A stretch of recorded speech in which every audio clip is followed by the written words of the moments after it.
On va élever nos pensées vers Dieu notre Père, intelligence suprême, cause première de toutes choses, créateur de l'univers, créateur de tous les esprits, incarnés, désincarnés qui l'habitent. Et aussi vers tous ces esprits de lumière, ces guides spirituels, ces esprits élevés qui sont à notre disposition pour nous aider, pour nous assister, notamment le guide spirituel, l'ange gardien de chacun d'entre nous, dont la mission est de nous assister dans cette mission à laquelle nous sommes proposés dans cette incarnation, et qui donc, par notre élévation de pensée, arrivera mieux à nous faire passer les messages, ses conseils, par la voie de l'intuition, de l'inspiration, la voie de la conscience, voire même par la médiumnité.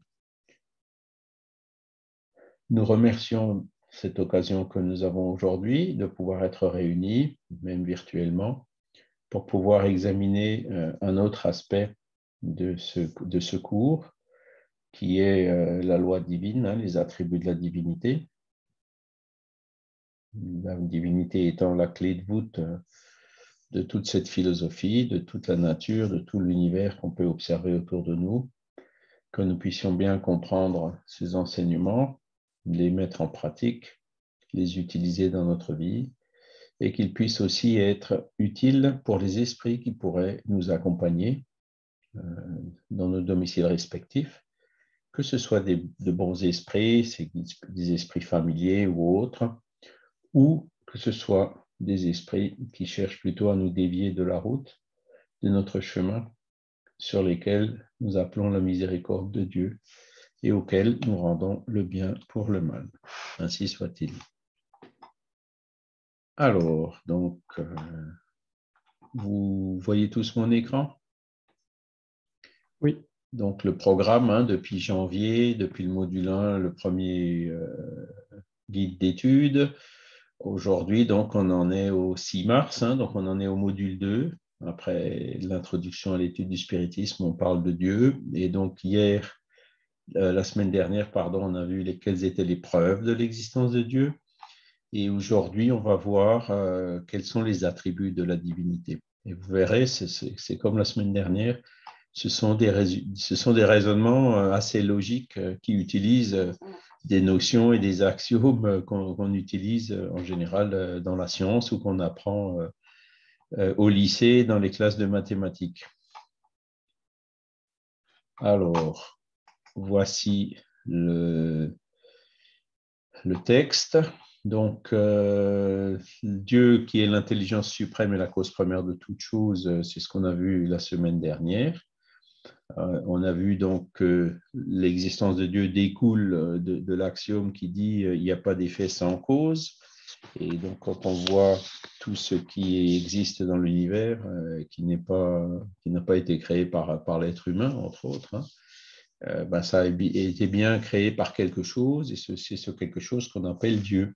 C'est la cause première, comme c'est dit dans la définition en 2 lignes, qu'on avait vu la dernière fois, qui nous est montrée dans la réponse de la question numéro 1 du livre des esprits.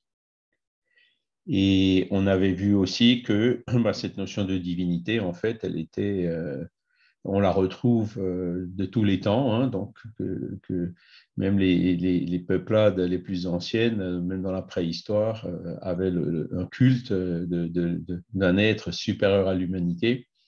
Et donc, ça, c'est le fait que ce soit la même chose partout, dans tout le monde, entre des peuplades qui n'avaient pratiquement pas de contact entre eux, c'est une autre preuve de l'existence de la divinité. Voilà, que c'est vrai.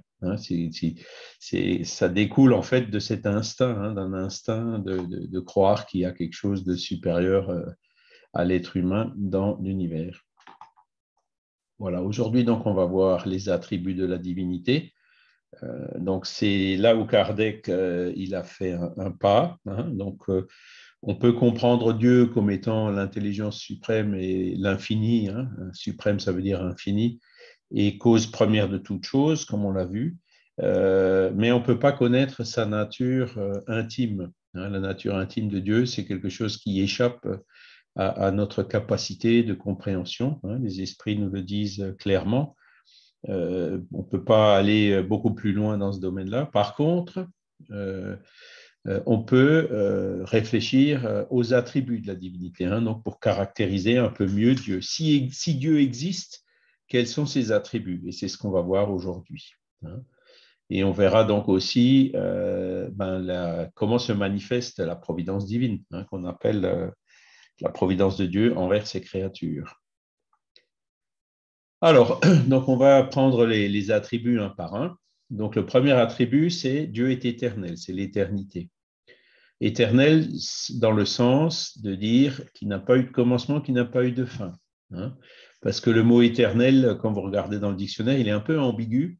Il signifie qu'il n'a pas eu de commencement, qu'il n'a pas eu de fin, mais il signifie aussi tout simplement qu'il n'a pas eu de fin. Voilà. Et c'est pour ça que je précise la définition dans laquelle on prend le mot ici. Dans les choses qui ont eu un commencement mais qui n'ont pas eu de fin, comme par exemple nous, les esprits, on dit qu'on est immortel. Hein, ça veut dire qu'on n'aura pas de fin. Mais éternel, ça veut dire qu'il n'a pas eu de début non plus. Donc Dieu, effectivement, il n'a pas eu de début. Et pourquoi? Vous voyez la suite du texte. S'il avait eu un commencement, ou s'il avait été, s'il était apparu à un moment donné, soit il serait sorti du néant, c'est-à-dire que rien du néant, il y a Dieu qui sort, hein, ou bien il aurait été créé lui-même par un être antérieur. Donc ça voudrait dire que Dieu aurait été créé par un être antérieur à lui. Et donc, Dieu ne serait pas Dieu, ce serait cet être antérieur qui serait Dieu. Vous voyez, il faut toujours aller à la cause première. Hein. Et donc, de proche en proche, on remonte à ces notions de l'infini et de l'éternité. Ça veut dire que Dieu, il a toujours existé, il existera toujours. Il n'a pas été créé. Hein. Voilà, c'est la première notion qu'il faut comprendre, c'est celle-là. Hein. Et on y arrive justement par ces raisonnements, par l'absurde. Si on suppose le contraire, qu'est-ce qui en découle? Hein. Et donc, si en supposant le contraire, on se rend compte que c'est absurde, que ça ne fonctionne pas, ou que ça aurait une autre conséquence, hein, comme on le fait ici, eh ben, le raisonnement par l'absurde sert justement à prouver une assertion. Voilà. Donc ça, c'est l'éternité de Dieu. Hein. Donc, soit il est créé sorti du néant, ce qui n'a pas trop de sens, hein, soit donc il aurait été lui-même créé par un être antérieur, et donc ce serait cet être antérieur qui serait Dieu et pas Dieu lui-même. Ensuite, deuxième attribut de la divinité, c'est il est immuable. Immuable, ça veut dire il ne change pas. Hein, il est constant, il ne change pas d'avis, il ne change pas d'opinion. Les lois de la nature ne changent pas. Elles sont toujours toutes les mêmes.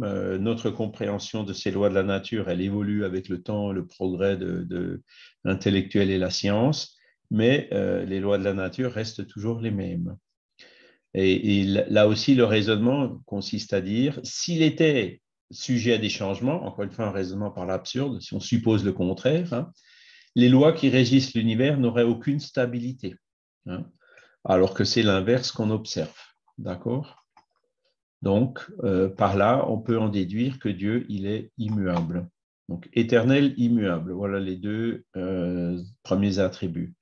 Troisième attribut, qui découle d'ailleurs du deuxième, il est immatériel. Hein. C'est-à-dire que sa nature diffère de tout ce que nous appelons matière. Autrement, il ne serait pas immuable. Ben oui, la matière se transforme. Hein. Les métaux s'oxydent. Voilà, hein, le soleil, il y a des réactions chimiques qui se font, etc. Hein. Donc, si Dieu était matériel, il serait sujet aux mêmes transformations que la matière, donc il ne serait pas immuable.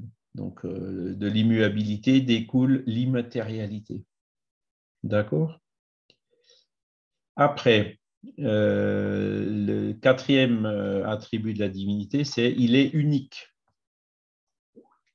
Et c'est le même genre de raisonnement qu'on peut faire. Ah, il y a Géraud qui est dans la liste d'attente. Je vais inverser mes fenêtres, comme ça je la verrai mieux. Donc il est unique. parce que s'il y avait plusieurs dieux, ben, ils ne seraient pas forcément toujours d'accord entre eux. Hein. Donc, il n'y aurait pas ni unité de vue, ni unité de puissance dans l'ordonnance de l'univers. Bonjour. Bonjour Géraud. Et donc, voilà, donc c'est le monothéisme, hein, en fait, qui est venu avec le judaïsme, ou mieux avec le celtisme, hein, déjà. Voilà, Dieu est unique, parce que on le voit d'ailleurs dans l'illustration, c'est dans les religions qui sont polythéistes, ben, les dieux ne sont pas toujours d'accord entre eux. Hein. Quand on voit la mythologie grecque ou romaine, non, Dieu, encore une fois, tout est constant, hein, donc il est unique. Ensuite, ben, il est tout puissant. Donc ça, là aussi, ça découle de l'unicité, hein, parce qu'il est unique. Et là, encore une fois, un raisonnement par l'absurde. Si on suppose le contraire, donc s'il n'avait pas la souveraine puissance, on pourrait imaginer, hein, il y aurait quelque chose de plus puissant ou d'aussi puissant que lui. Il n'eût pas fait toute chose, et celle qu'il n'aurait pas faite serait l'œuvre d'un autre Dieu. D'accord? Donc, de l'unicité, on peut déduire aussi cette toute-puissance. D'accord? Le suivant, donc, c'est il est souverainement juste et bon. Pourquoi? Ben, parce que là, il faut qu'on observe l'harmonie qui règne dans l'univers, ou même sur le phénomène du vivant sur la Terre, etc. Hein. La sagesse providentielle des lois divines se révèle dans les plus petites choses comme dans les plus grandes, hein, l'infiniment grand et l'infiniment petit. Et cette sagesse ne permet de douter ni de sa justice, ni de sa bonté. Donc, la dernière fois, la semaine dernière, on avait vu que Dieu existe. Et là, aujourd'hui, on est en train de voir si Dieu existe, quels sont ses attributs. Hein, donc, on résume de nouveau. Donc, éternel, hein, parce que ni début ni fin, immuable, puisqu'on voit que les lois de la nature restent toujours les mêmes, immatériel, puisque s'il était matériel, il ne serait pas immuable, unique, hein, parce on voit cette unité de vue, tout puissant, hein, puisqu'il est unique, donc ça veut dire que c'est lui qui a tout fait, et souverainement juste et bon, par ce qu'on observe dans les lois de la nature. Voilà. Est-ce que vous avez des questions à ce stade?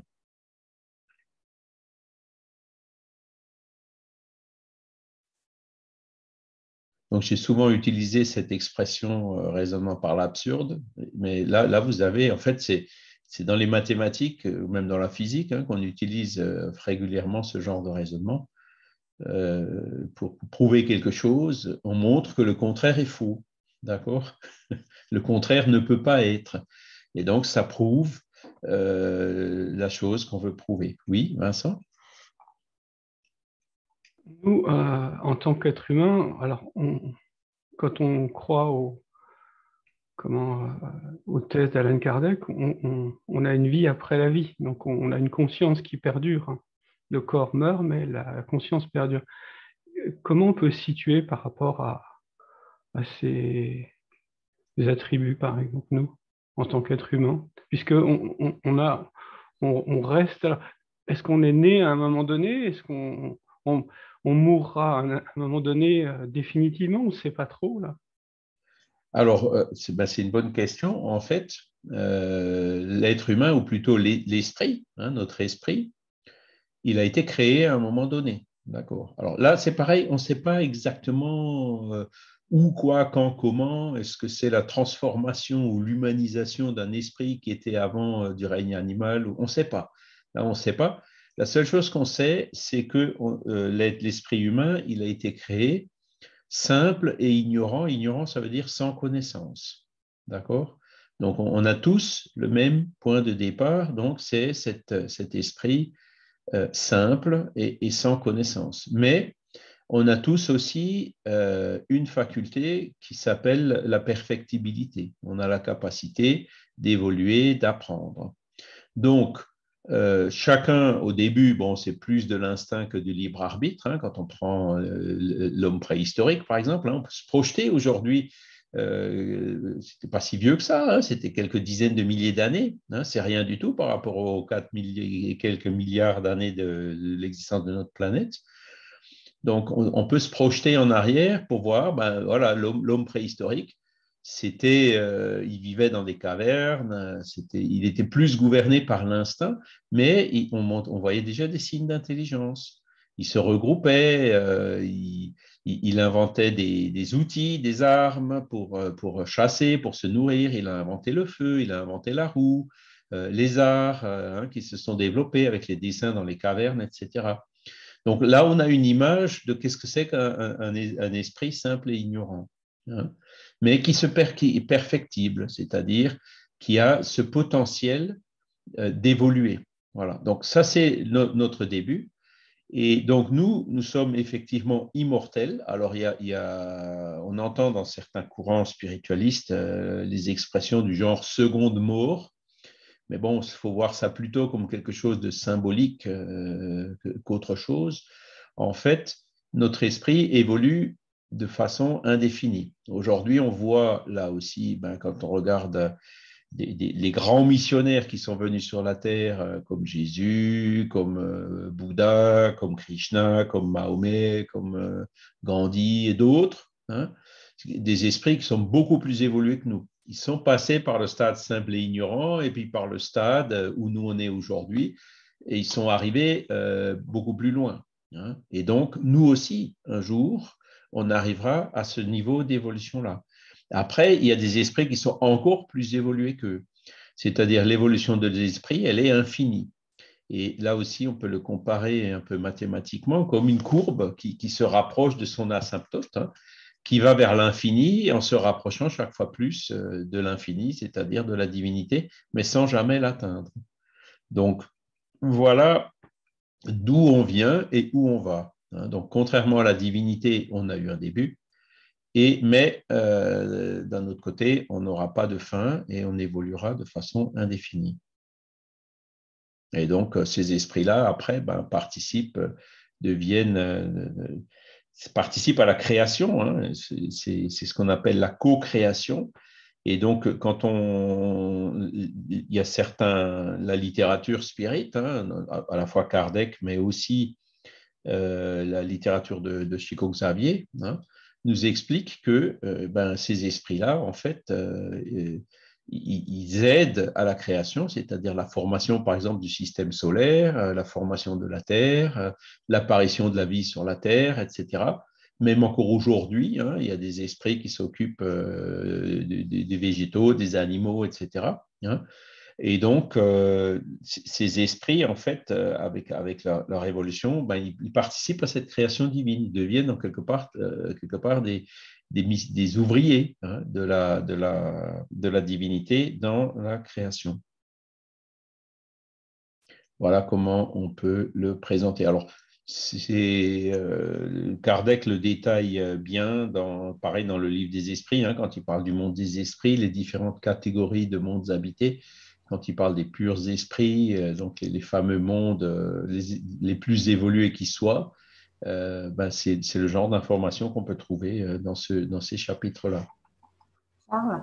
Est-ce que j'ai répondu à la question, Vincent? Oui, Valérie? Oui. Est-ce qu'on a en nous aussi des stades minéral, végétal Est-ce qu'on est passé par ces stades? Oui, alors donc ça, c'est les différents règnes de la nature. Hein. Il y a le minéral. Donc le minéral, ben, c'est les cailloux, c'est la roche, c'est l'eau, c'est voilà. Donc les minéraux, bon, on ne peut pas dire qu'il y a de la vie dedans, même si dans le cas de l'eau ou même dans le cas des objets matériels peuvent s'imprégner de magnétisme, hein, ce qui permet d'ailleurs par la psychométrie à un médium qui a cette faculté de psychométrie, quand il touche l'objet qui a appartenu à quelqu'un, eh ben, il ressent les vibrations de ce quelqu'un, il arrive à donner des informations sur la personne. Voyez, donc même le minéral, il n'est pas, donc il n'y a pas de vie dans le minéral à proprement parler, hein, selon la définition qu'on donne au mot vie. Par contre, le minéral peut se charger magnétiquement. C'est pas des choses qui sont complètement si vous voulez, ce n'est pas de la matière pure et dure, quoi. On peut y trouver aussi de la semi-matière ou donc ils peuvent être imprégnés effectivement par les fluides de la personne spirituelle de la personne à qui ils ont appartenu. Ensuite, ben, il y a le végétal. Donc, dans le végétal, déjà, il y a de la vie. Hein, il y a la naissance, il y a la mort, il y a, voilà. Hein, donc, on retrouve le phénomène de la vie dans tout ce qui est végétal. Hein, mais bon, après, le tournesol se tourne vers le soleil. On voit que dans les plantes, est-ce qu'on peut parler d'instinct? Encore une fois, ça dépend du sens, de l'étendue du sens qu'on donne à ce mot. Ça pourrait s'y apparenter. Mais voilà, après, ce sont des mécanismes qui sont relativement bien étudiés aujourd'hui par la science. Pourquoi le tournesol, ben, il suit le soleil. Pourquoi est-ce que les fleurs, là on le voit le matin dans le jardin, j'ai quelques crocus, donc ben, il se ferme la nuit et puis quand le soleil est là, à partir d'une certaine température, il s'ouvre. Hein. Pareil avec d'autres fleurs. Donc, ce sont des propriétés qu'on trouve déjà chez les végétaux. Après, ben, vous avez le règne suivant qui est le règne animal. Hein. Donc là, il y a des attributs supplémentaires par rapport aux végétaux. Hein. Donc, on sent déjà un degré de liberté supplémentaire par rapport au végétal. Et donc, les animaux sont essentiellement gouvernés par l'instinct. Hein. C'est une forme d'instinct collectif. Hein. Toutes les hirondelles, tous les merles, toutes les pies font leur nid de la même façon, qu'ils soient ici ou au Japon, hein, sans jamais s'être correspondus entre eux. Et donc, on voit bien que là, il y a cet instinct. Hein. Donc, c'est justement dans ce genre de choses qu'interviennent certains esprits qui sont chargés de ce genre de choses. Hein. Donc, qui aident les animaux, donc la biodiversité végétale, animale. Les animaux, eux, donc, ont déjà un esprit en eux, hein, un esprit animal qui n'est pas de la même nature que l'esprit humain et qui lui aussi évolue. D'accord?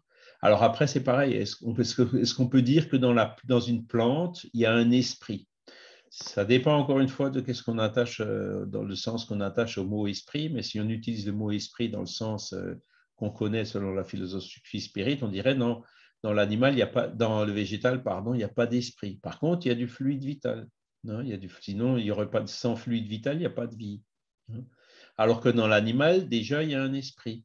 Mais c'est un esprit l'esprit des animaux dépend de l'animal. Hein. Il y a les esprits de chiens, les esprits de chats, les esprits des singes, des éléphants, etc., qui sont chaque fois de nature différente.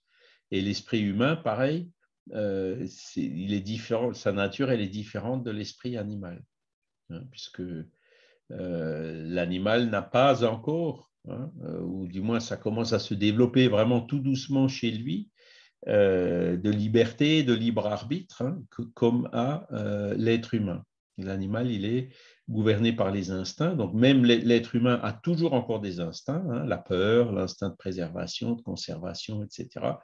Et c'est là où vous voyez qu'en fait, il y a un continuum dans tout ça, hein, que dans l'apparition de la vie, depuis les êtres monocellulaires, en passant par les plantes, en passant par les animaux pour arriver jusqu'à l'homme, ben, il y a eu tout un processus, en fait, qui s'est développé sur la Terre avec différentes phases, avec des phases de destruction aussi, comme la disparition des dinosaures hein, ou d'autres périodes où la Terre, pendant très longtemps, la Terre, c'était une boule de glace. Hein. Donc, les formes de vie étaient différentes. Hein. Et ce continuum, donc Kardec, il en parle un peu avec les connaissances scientifiques de l'époque qui étaient quand même assez limitées. Hein. Bon, je crois que Darwin, l'évolution des espèces, c'était à peu près 1 ou 2 ans près, je crois que c'était 1857, hein, donc l'apparition du livre des esprits. Donc Kardec ne parle pas de Darwin. Et Darwin, en fait, il a bien vu, et Wallace, hein, et ses continuateurs, ont bien vu l'évolution animale, hein, comment l'animal s'adapte à son milieu et comment les espèces deviennent de plus en plus complexes, etc. Mais il avait vu que l'aspect matériel, c'est-à-dire il n'avait pas vu l'aspect spirituel. parce que en fait, ce qu'on peut voir, regardez un homme préhistorique par rapport à nous. Déjà au niveau physionomique, le Néandertal ressemblait plus à un primate, hein, avec des poils, avec des caractéristiques qu'on peut voir notamment chez les singes, hein, que nous, on a aujourd'hui. Et donc, comment se fait-il que notre corps physique il a évolué autant je vous rappelle, hein, Néandertal, c'était il y a 200 000 ans, quoi. Il y a 50, 70 000 ans. Hein. Néandertal a disparu à peu près il y a 70 000 ans. Donc, ce n'est pas si vieux que ça. Et donc, en 70 000 ans, nos corps physiques, ils ont évolué au point de cette différence qu'on voit sur les illustrations d'hommes préhistoriques, hein, au niveau de la forme du crâne, au niveau du corps, de la taille, la stature, etc. Le volume aussi, hein, du cerveau, hein, en 60 000 ans, a évolué de façon significative. Et pourquoi? Eh ben, c'est là où les esprits expliquent que c'est l'évolution de l'esprit qui a poussé l'évolution du corps physique, donc de l'instrument dont il se sert quand il se réincarne. Et ça, on peut très bien le comprendre parce que quand on est, on a les chromosomes des parents, hein, une combinaison de ces chromosomes, mais c'est notre esprit qui se réincarne, c'est notre esprit et notre père-esprit qui sont le moule du développement du corps. Hein. Et c'est comme ça qu'on peut comprendre que tout n'est pas dans les gènes, mais l'évolution du corps et même l'évolution des gènes est actionnée, hein, par l'évolution de l'esprit. Aujourd'hui, les médecins spirites font des conférences, hein, sur ce sujet, hein, la fin de la dictature des gènes. Il y a une nouvelle science qui est sortie qui s'appelle l'épigénétique. Et donc, il y a des cas où ils ont vu que l'ADN d'un enfant peut changer entre sa naissance et quelques années plus tard. Alors que ça, ce n'était pas admis. Hein. Vous vous rendez compte, votre ADN peut changer. Hein. C'est-à-dire la force de votre esprit peut faire changer votre patrimoine génétique.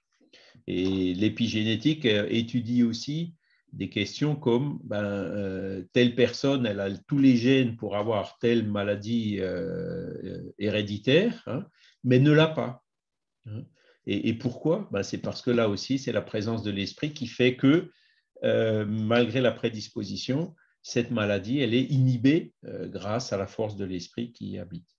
Donc là, vous voyez comment l'évolution se fait depuis, en gros, l'apparition de la Terre, depuis que les conditions sont réunies aussi, parce qu'évidemment, il faut les nutriments, il faut l'eau, il faut la température qui va bien, tous ces éléments qui sont nécessaires pour l'apparition de la vie. Donc, c'est toute une mécanique complexe, et c'est à ce genre de mécanique que participent ces esprits supérieurs, hein, dont on parle ici, ceux qu'on va devenir pour moi, peut-être dans quelques centaines de milliers d'années ou quelque chose comme ça.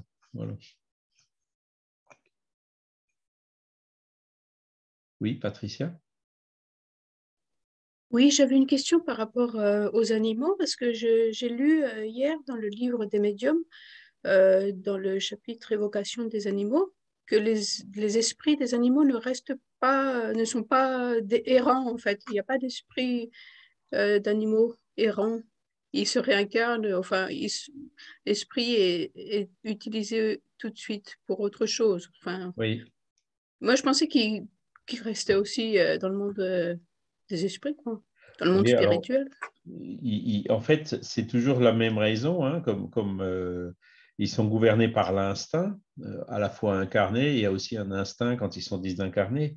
Et il y a des esprits qui s'occupent de ces animaux et qui, effectivement, comme ils n'ont pas encore le libre arbitre, comme nous, pour choisir leur prochaine incarnation, il y a des esprits qui les réincarnent, hein, qui s'occupent de faire réincarner les animaux. Et donc, c'est pour ça que, voilà, ça ne servirait pas à grand-chose pour l'évolution de l'animal qui reste comme ça longtemps en erraticité dans le monde des esprits, même s'il y en a, hein, puisque là aussi, on voit des récits médiumniques qui disent que dans le monde des esprits, on voit quand même des fois des animaux, même si on ne les voit pas longtemps. Hein. Et donc, ils sont, entre guillemets, réutilisés, ou on leur redonne une opportunité très rapidement pour qu'ils puissent continuer leur évolution. Et ce sont des esprits qui s'occupent de ça. Tout comme nous, chez les humains, en général, c'est nous qui choisissons notre incarnation, hein, nos parents. Pendant le sommeil de nos parents, qui évidemment sont déjà incarnés, eh ben, on se met d'accord avec eux. On s'est peut-être même mis d'accord avec eux avant que les parents se réincarnent. Voilà, tout ça, c'est programmé à l'avance. Et puis donc, à l'instant T, hop, on se réincarne. Et donc, s'il y a un processus de choix qui se fait avec la participation des guides, mais comme on a le libre arbitre, comme on a les conditions de choisir, on est libre, hein, de définir ce programme. Maintenant, il y a des esprits qui sont dans un trouble profond, qui ne peuvent pas exercer ce libre arbitre. Ben là aussi, ce sont les guides spirituels qui les réincarnent, qui les aident à se réincarner en fonction de ce qui leur est le plus utile pour sortir de l'état compliqué où ils se trouvent. Ok, oui. Hein? Et ce qui différencie donc l'animal de l'être humain, ben c'est ça. C'est que chez l'être humain, il y a le libre arbitre qui se développe. Il ne se développe pas de façon, il n'est pas plein et entier depuis le début. Hein. La liberté, comme je le disais tout à l'heure, elle augmente avec notre évolution. Donc, quand on est créé simple et ignorant, on a ce potentiel, hein, pour développer cette liberté, cette intelligence et la bonté, mais au début, on est beaucoup plus gouverné par des instincts que par l'intelligence. Alors que avec notre évolution, on est plus gouverné par l'intelligence que par l'instinct. L'intelligence remplace l'instinct.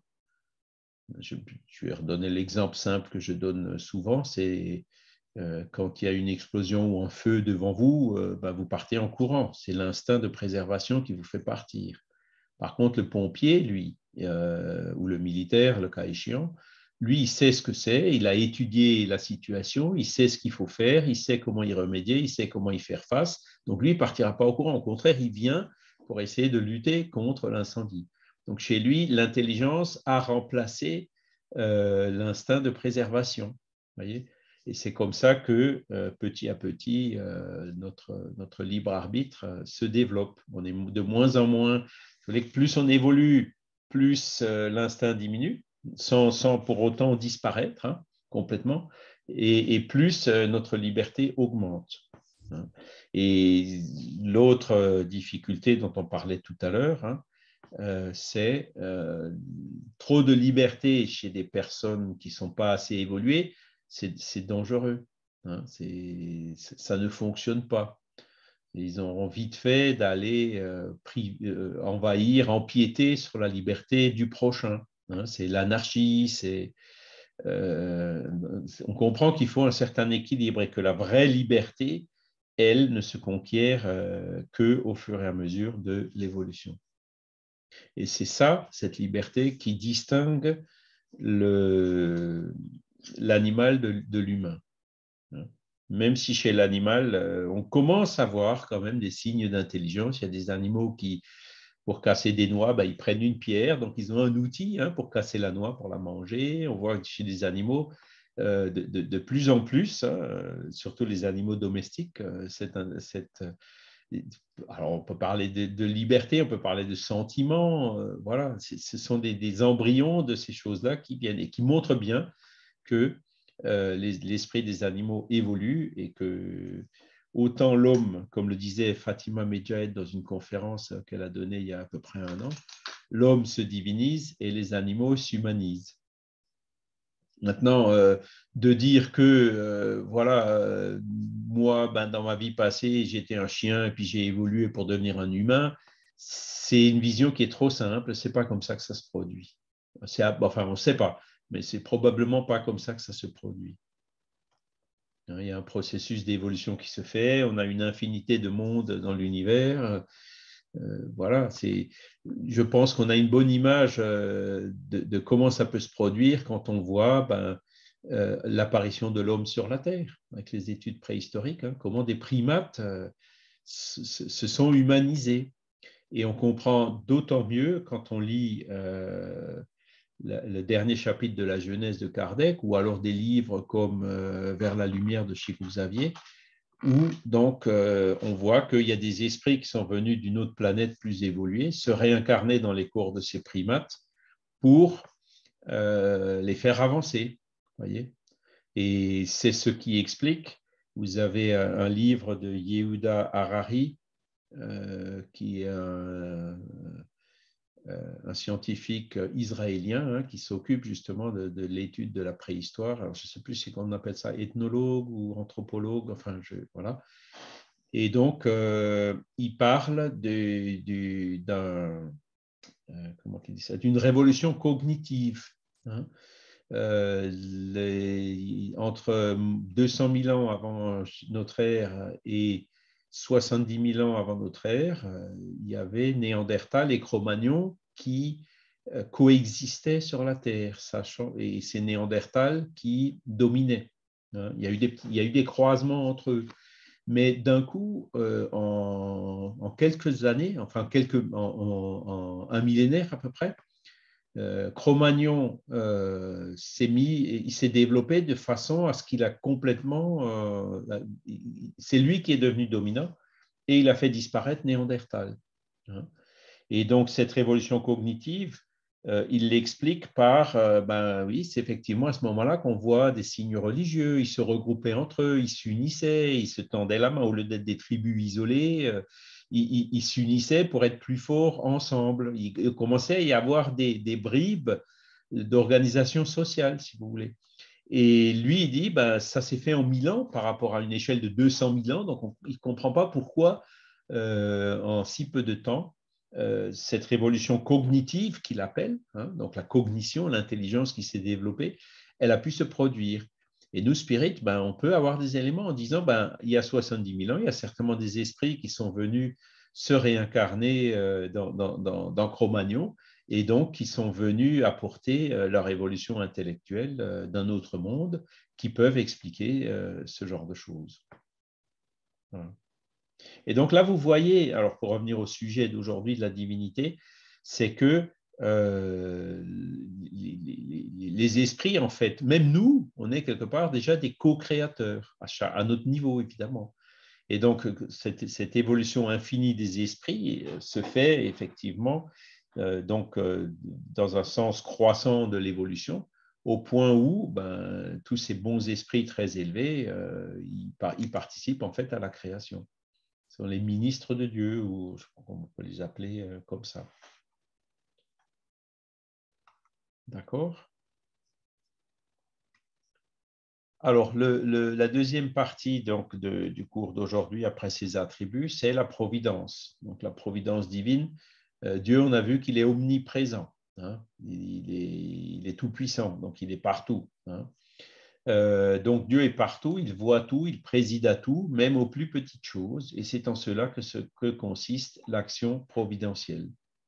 Donc, cette providence divine, on se dit oui, mais Dieu, il est à l'infini, donc il ne touchera jamais, etc. Ben, non, justement, comme il est infini, omniprésent, omniscient, il sait tout, il voit tout, il est partout à la fois, eh ben, il peut effectivement agir partout, soit directement, soit, encore une fois, par l'intermédiaire de bons esprits qui, à notre niveau de compréhension, réalisent exactement sa volonté. Et c'est d'ailleurs pour ça, hein, j'ouvre une petite parenthèse, dans le catholicisme, par exemple, on confond Jésus avec Dieu. Hein, c'est la fameuse Trinité, c'est le Père, le Fils et le Saint-Esprit. Et pourquoi est-ce que Jésus il est confondu avec Dieu? Même si Jésus il avait dit « Mon Père qui est là-bas me demande de faire ci, etc. » Il parlait toujours de son Père à la troisième personne. Hein. Donc, il ne s'est jamais, lui, assimilé à la divinité. Par contre, comme il est tellement élevé que, si vous voulez, le très élevé et l'infini, nous, de notre petitesse, avec nos difficultés de compréhension, eh ben, on confond le très grand avec l'infini. Mais le très grand, ce n'est pas l'infini. Donc, Jésus n'est pas Dieu. Et l'Esprit Saint, c'est pareil. Bon, les esprits qui se communiquent à la Pentecôte ou ailleurs, hein, les esprits élevés qui se communiquent à l'humanité sont bien sûr beaucoup plus évolués que nous, mais ils ne sont pas Dieu non plus. Voilà. Donc, je ferme cette petite parenthèse. Alors, la providence de Dieu, effectivement, elle est partout, hein, mais on parlait donc le cours dernier du panthéisme. Ce n'est pas pour autant que nous, on est une parcelle de la divinité. Hein. Nous, on est une création de la divinité. On n'est pas une parcelle de la divinité. Hein. On l'avait dit la dernière fois, c'est la machine, c'est une création de l'ingénieur. Mais l'ingénieur, il n'est pas dans la machine. La machine, ce n'est pas une partie de l'ingénieur. C'est une œuvre de l'ingénieur. C'est une création de l'ingénieur. Voyez. Et c'est comme ça que la notion de panthéisme, ça voudrait dire que si nous encore une fois, on peut faire un raisonnement par l'absurde. Si on était une parcelle de la divinité, ça veut dire que la divinité serait, comme on est matériel, la divinité serait matérielle. Or, Dieu est immatériel, comme on l'a vu tout à l'heure. Il ne peut pas être matériel. Nous, on est imparfait. Moi, je suis imparfait. Donc, si je me prétends être une parcelle de la divinité, ça voudrait dire que cette parcelle de la divinité est imparfaite. Ça n'a pas de sens non plus. Voyez.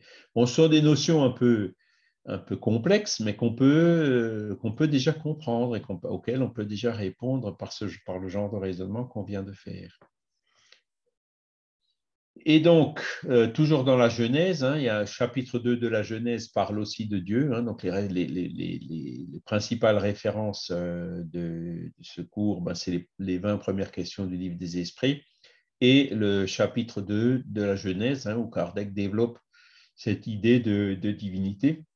Donc, où il nous dit, pour étendre sa sollicitude sur toutes les créatures, sur toutes ces créatures, Dieu n'a donc pas besoin de plonger son regard du haut de l'immensité. Nos prières, pour être entendues par lui, n'ont pas besoin de franchir l'espace, ni d'être dites d'une voix retentissante, car, sans cesse à nos côtés, nos pensées se répercutent en lui. Nos pensées sont comme les sons d'une cloche qui font vibrer toutes les molécules de l'air ambiant. Donc voilà, quand on fait la prière, hein, on élève nos pensées vers Dieu, comme je l'ai dit au début de ce cours, eh c'est effectivement ce qui se passe, hein, puisque comme Dieu il est omniprésent, dès qu'il est évoqué dans une prière, la pensée va vers lui et vers, bien sûr, tous ces esprits qui sont entre lui et nous. Voilà. Est-ce que vous avez d'autres questions à ce stade ? Est-ce que c'est clair?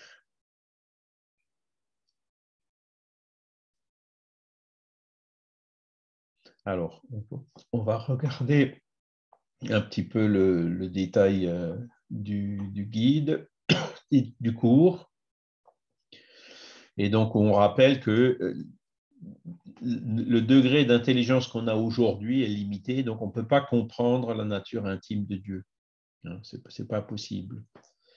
Donc, on le confond souvent avec la créature, dont on lui attribue les imperfections. Donc, c'est le polythéisme, hein, avec les dieux qui avaient des défauts, qui étaient jaloux, qui dominaient l'autre, etc. Donc, c'est le Dieu anthropomorphe. Hein.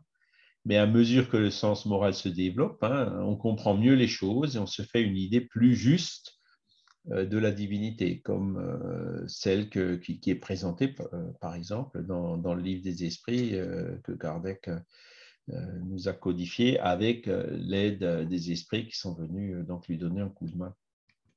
Et donc, les attributs, donc c'est l'éternité, infini, immuable, immatériel, unique, tout-puissant, souverainement juste et bon. Ce sont les attributs qu'on a vus au départ. Voilà.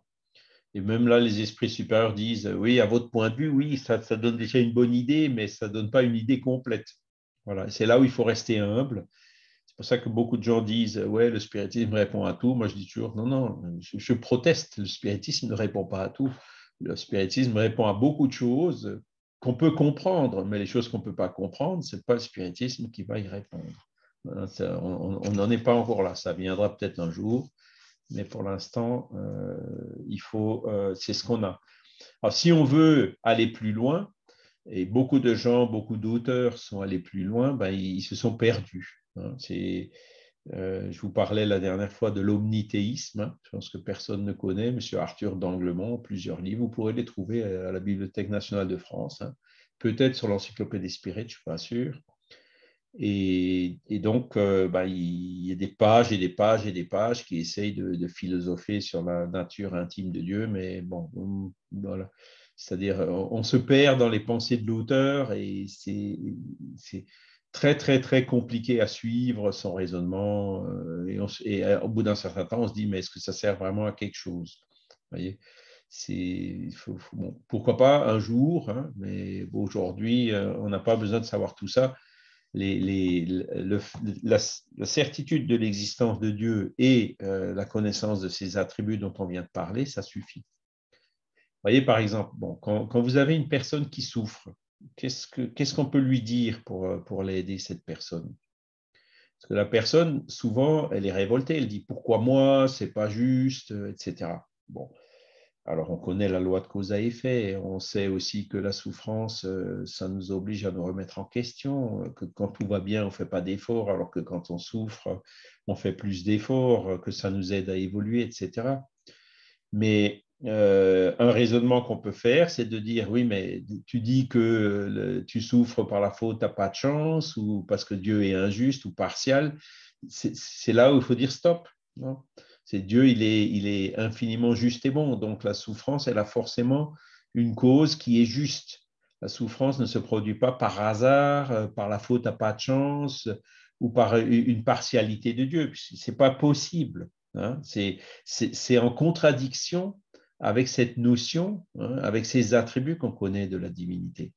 Donc, à partir du moment où la personne croit que Dieu existe, elle peut comprendre ces choses-là et donc comprendra mieux la douleur et donc ça l'aidera à, entre guillemets, l'accepter, vivre avec, voire même en profiter pour évoluer, voire même, dans le cas idéal, faire ce qu'il faut pour éliminer la cause de la douleur qui fera que la douleur disparaît. On aidera la personne à surmonter la douleur. Parce que dans la révolte, la personne n'arrivera pas.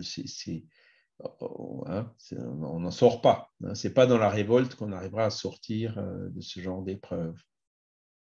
Et donc, vous voyez là, pour aider une personne à comprendre le pourquoi de la douleur, le fait d'avoir cette connaissance de la divinité de ses attributs, c'est un argument qui est fort.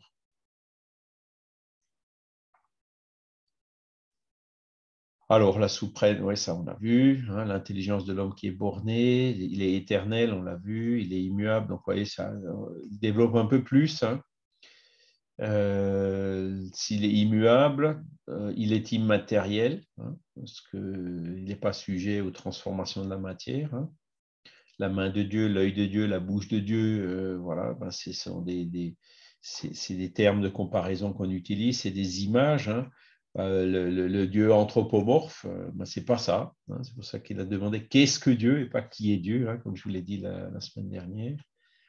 Il est tout puissant, hein, donc voilà. On ne peut pas concevoir quelqu'un de. Si on pouvait concevoir, si la puissance n'était pas infinie, on pourrait concevoir une puissance supérieure à la sienne, et donc ce serait ça qui serait Dieu et pas ce Dieu d'une puissance limitée. Hein. Souverainement juste et bon, donc ben ça on le voit dans l'harmonie qui règne sur les lois de la nature, sachant que beaucoup de désordres qu'on peut voir sur la Terre, le mal, les guerres notamment, sont du fait d'une mauvaise utilisation du libre arbitre de l'homme. Le mal n'est pas créé par Dieu. Le mal, c'est la création de l'homme par le mauvais usage de son libre arbitre, hein, ou c'est l'absence du bien. Voilà. Et la souveraine bonté, la souveraine justice. Et c'est ça, vous voyez qu'après, quand vous avez des personnes, donc moi j'admire beaucoup les personnes qui ont la foi, comme on dit, sans forcément avoir la compréhension. J'admire beaucoup ces personnes-là.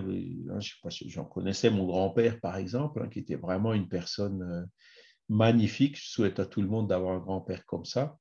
Ben, il avait la foi. Voilà. Alors, malgré ça, moi, ça ne m'a pas suffi. À un moment donné, j'ai cherché à comprendre et quand je ne pouvais pas avoir les explications, ben, j'ai pris un peu de distance, hein, dans ma jeunesse par rapport à ça.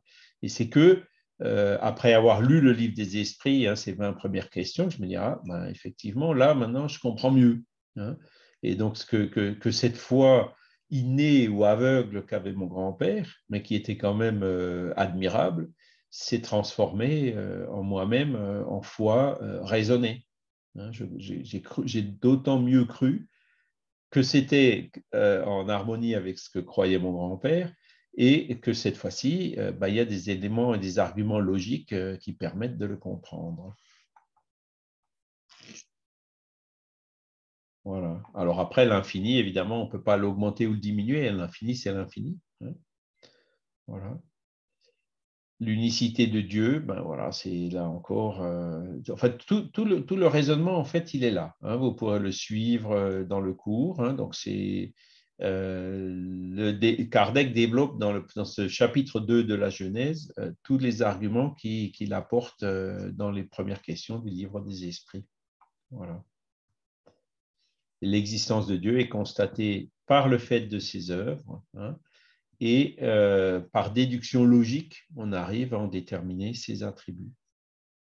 Et cette providence, donc, c'est ce qu'on vient de parler, hein, l'esprit consolateur, l'ange veillant sur l'infortune, le consolateur invisible, les anges gardiens, les guides spirituels dont on parle tout le temps, qui sont tout le temps là pour nous aider, le phare allumé dans la nuit pour le salut de ceux qui errent sur la mer orageuse de la vie. La providence, c'est encore et surtout l'amour divin se déversant à flot sur sa créature. Et là, vous reconnaissez le style de notre cher Léon Denis. Hein. Il en parle dans Après la mort, mais si vous voulez développer aussi les questions de divinité, les harmonies au niveau des lois de la nature et tout ça, un livre que je vous conseille, c'est toujours de Léon Denis, La Grande Énigme. C'est un livre qui est vraiment poétique et fantastique et qui traite vraiment essentiellement de ce sujet de la divinité. Voilà, il est partout, donc omniprésent. Hein. Il voit tout, donc il préside à tout, il est omniscient. Hein. Voilà, et c'est comme ça que sa miséricorde s'exerce pour nous.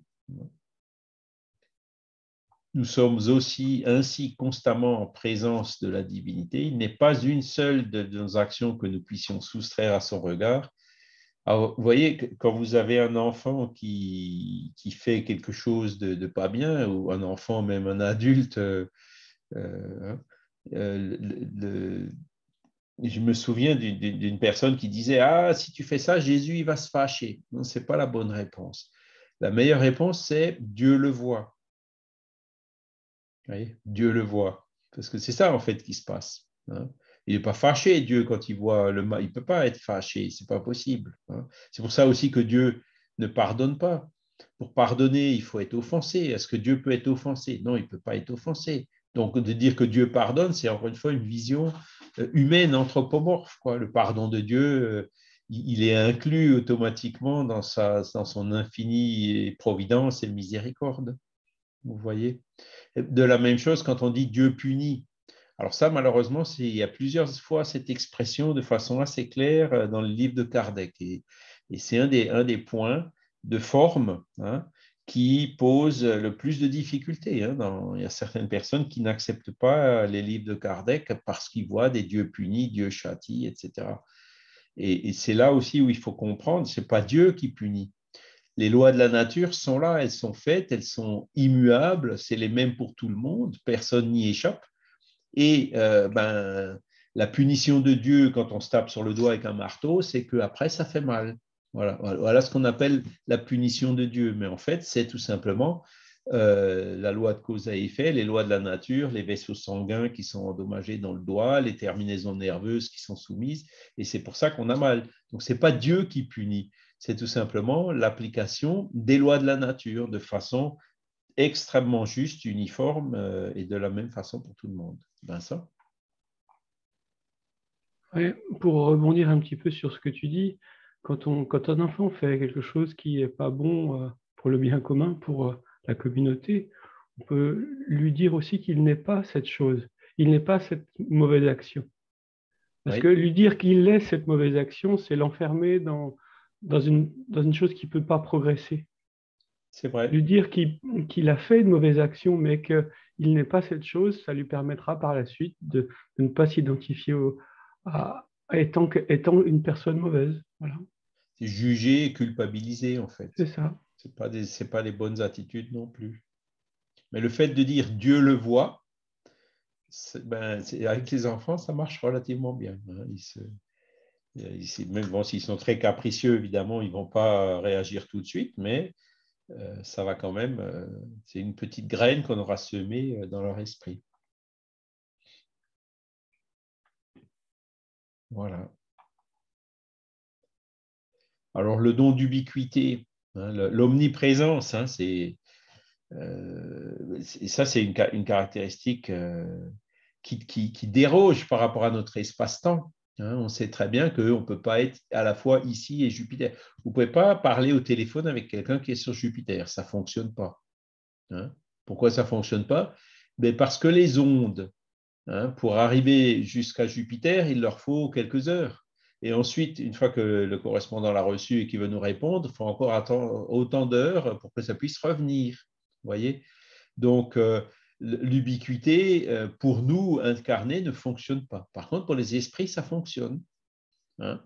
Les esprits, des esprits élevés, ils peuvent très bien être dans plusieurs réunions terrestres à la fois, ou ils peuvent être à la fois dans une réunion sur Jupiter et dans une réunion sur la Terre. Ils ont ce pouvoir. Plus ils sont élevés, plus ils ont ce pouvoir. Et Dieu, lui, qui est à l'infini, eh ben, c'est l'omniprésence. Il est partout à la fois. Voyez. Et ça déroge par rapport à notre espace-temps. Nous, on sait que il y a cette quatrième dimension qui nous accroche. Quand on regarde une étoile éloignée, on la voit telle qu'elle était il y a un certain nombre d'années, hein, et c'est d'ailleurs les années-lumière, hein, c'est une mesure de distance. Une planète qui est à 15 années-lumière, quand on la regarde, on la voit telle qu'elle était il y a 15 ans. Et une planète qui est à 1 million d'années-lumière, on la voit comme elle était il y a 1 million d'années. Voyez.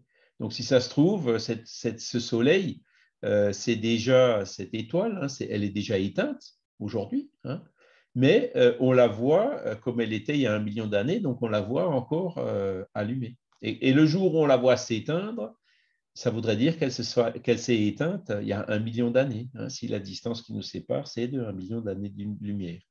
Ça, c'est l'espace-temps, ce sont les contraintes dans lesquelles on vit, hein, dans notre matière, cette matière einsteinienne qui se trouve dans ces 4 dimensions qu'on connaît bien.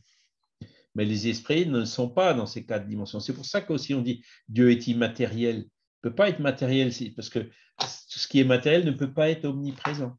Vous voyez, on développe le raisonnement un peu plus loin. Voilà.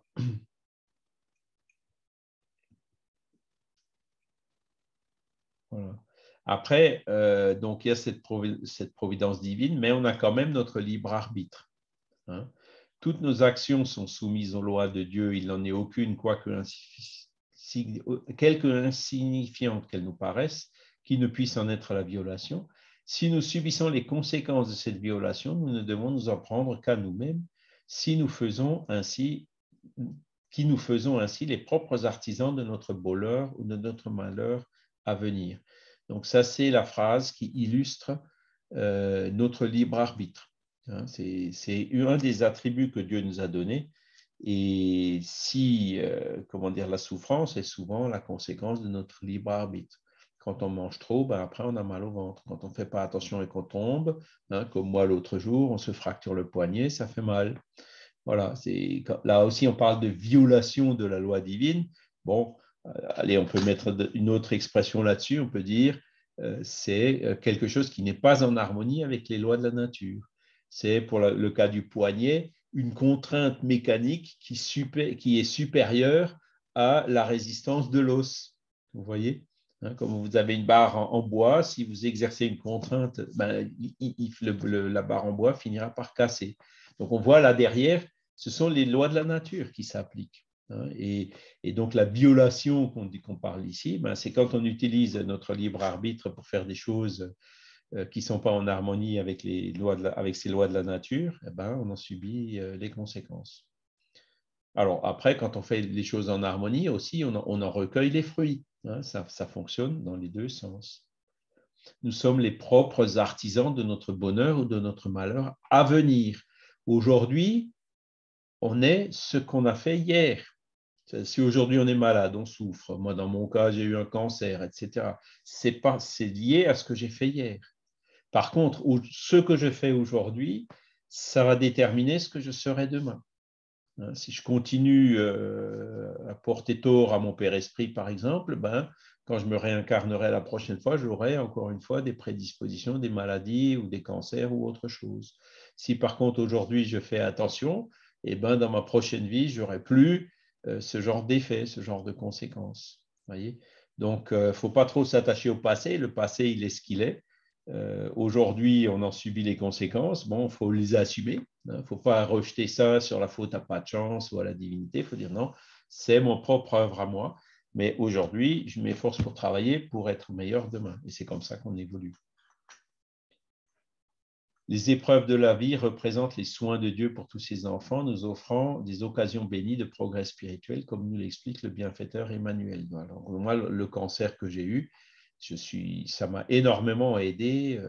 Déjà, le fait de connaître le spiritisme avant d'apprendre la maladie, parce que vous savez, bon, c'est pas simple. Hein. Vous avez le médecin qui vous regarde dans les yeux, qui vous dit, Monsieur Kempf, je n'ai pas une bonne nouvelle pour vous, vous avez un cancer. Il faut encaisser le choc. Hein. Bon, moi, il y a des personnes qui ne veulent même pas le savoir. Moi, au contraire, j'ai toujours dit, non, dites-moi tout, je veux tout savoir. Hein. Mais il faut quand même encaisser le choc. Hein. Mais bon, comme mon guide m'avait prévenu avant, je savais déjà ce qu'il allait me dire. Voilà, j'ai accueilli la chose avec le sourire en disant, bon, docteur, et maintenant, on fait quoi? Hein. Et c'est là où il m'a dit, écoutez, maintenant, j'ai une bonne nouvelle, vous êtes jeune. Ah, ça, c'est une bonne nouvelle. Donc, on ne peut pas laisser, on est obligé de faire quelque chose. Bon, OK, on fait quoi? Et vous voyez comment on peut, avec la compréhension des choses, prendre les choses de façon positive. Et il y a le mot coping hein, qui vient de l'anglais. Comment est-ce qu'on fait face aux difficultés de la vie? C'est le fait d'avoir ces notions-là, ça nous aide énormément. Et Emmanuel, donc, dans toutes les épreuves qui t'assaillent quotidiennement, réfléchis aux bénédictions qui t'entourent. Puis, en t'appuyant sur la foi et la patience, tu reconnaîtras que la divine providence agit pour toi et par ton intermédiaire, te soutenant au milieu des problèmes que tu rencontres sur ton chemin pour t'en donner la solution.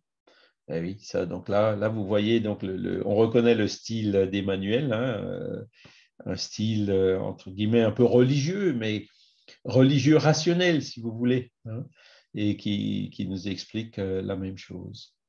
Devant ces problèmes insondables, notre raison doit s'humilier. Dieu existe, nous n'en saurions douter. Il est infiniment juste et bon, c'est son essence. Sa sollicitude s'étend à tout, nous le comprenons. Il ne peut donc vouloir que notre bien. C'est pourquoi nous devons avoir confiance en lui. Voilà l'essentiel. Pour le surplus, donc notamment sa nature intime, une compréhension plus large, hein, attendons que nous soyons dignes de le comprendre. Donc ça, par contre, c'est plus Emmanuel, ça vient de Kardec, de la Genèse. Voilà ce que je voulais vous dire aujourd'hui. Donc, on a de nouveau une annexe, donc on va la lire vite fait. Considérez les oiseaux du ciel. Ne vous faites point de trésors dans la terre où la rouille et les vers les mangent, où les voleurs les déterrent et les dérobent. Mais faites-vous des trésors dans le ciel où ni la rouille ni les vers ne les mangent, point. Car où est votre trésor, là aussi est votre cœur. Donc, en gros, le trésor, ce n'est pas dans les choses matérielles. La matérielle étant sujet au changement, la rouille, hein, les réactions chimiques, etc. Le trésor, c'est dans l'esprit, dans les valeurs intellectuelles, morales, spirituelles qu'on a pu acquérir. C'est pourquoi je vous le dis, ne vous inquiétez point où vous trouverez de quoi manger pour le soutien de votre vie, ni d'où vous aurez des vêtements pour couvrir votre corps. La vie n'est-elle pas plus que la nourriture, le corps, et le corps plus que le vêtement? Donc là, ça va un peu loin, hein, parce que ça voudrait dire qu'il faut être imprévoyant. Hein, il ne faut pas aller quand même jusque-là. Considérez des oiseaux du ciel, ils ne sèment point, ils ne moissonnent point et ils n'amassent rien dans les greniers. Mais votre Père céleste qui les nourrit. N'êtes-vous pas beaucoup plus qu'eux? Et qui est celui d'entre vous qui puisse, avec tous ses soins, ajouter à sa taille la hauteur d'une coudée? Oui, Pourquoi aussi ne vous inquiétez-vous pour le vêtement? Considérez comme croissent les lys des champs, il ne travaille point, il ne file point, et cependant, je vous déclare que Salomon, même dans toute sa gloire, n'a jamais été vêtu comme l'un d'eux. Si donc Dieu a soin de vêtir de cette sorte une herbe des champs, qui est aujourd'hui et qui demain sera jetée dans le four, combien n'aura-t-il pas plus de soin de vous vêtir, ô homme de peu de foi? Ne vous inquiétez donc point en vous disant que mangerons-nous, que boirons-nous, ou de quoi nous vêtirons-nous, comme le font les païens qui recherchent toutes ces choses, car votre Père sait que vous en avez besoin. Cherchez donc premièrement le royaume de Dieu et sa justice, et toutes ces choses vous seront données par surcroît. C'est pourquoi ne soyez point en inquiétude pour le lendemain, car le lendemain aura soin de lui-même. À chaque jour suffit son mal. Donc ça, c'est extrait donc, de l'évangile de Saint Matthieu. Vous avez les références ici. Et c'est quelque chose donc, qui illustre la providence divine. Voilà. Est-ce que vous avez encore une question ou une remarque?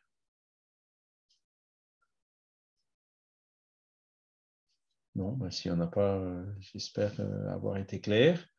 Donc, on va encore une fois remercier les bons esprits pour cette occasion d'avoir été réunis, de pouvoir lire, étudier, réfléchir sur ces questions fondamentales dont le but de nous aider dans notre vie, dans notre travail d'évolution personnelle.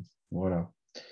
Merci beaucoup à tous. Je vous souhaite un excellent dimanche et puis je vous dis à bientôt. Charles, il y a juste une chose. Ce soir, on se retrouve pour... Oui, ce soir, il y a le spiritisme sans tabou, voilà, à ça. 20h30 pour les personnes intéressées. Donc, vous retrouverez sur notre site Facebook ou dans le calendrier qui est sur la page d'accueil de notre site, donc le lien pour Zoom pour accéder à cette séance. Donc, il n'y a pas d'enregistrement, donc vous pouvez poser toutes les questions que vous voulez. Voilà. Merci. Merci beaucoup à tous et à Merci. bientôt. Au revoir. Au revoir. Merci. Bon dimanche à Au tous. revoir.